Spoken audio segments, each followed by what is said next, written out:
How to add link to Instagram post. Let's get started. Launch your Instagram app.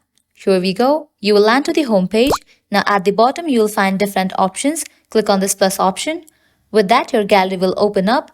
Now select the post that you want to upload along with the link. Once you select it, click on next.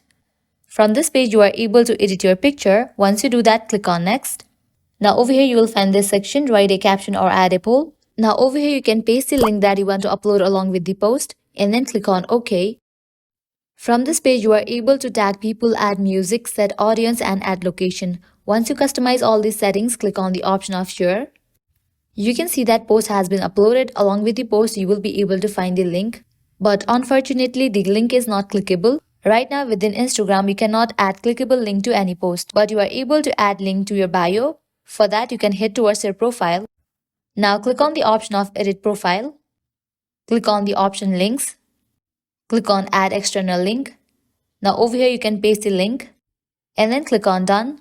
Head back. Click on done again. And now in your Instagram bio you will be able to find the link. So this is how you can add link to Instagram post. If this video was helpful, don't forget to like, share and subscribe. Thank you.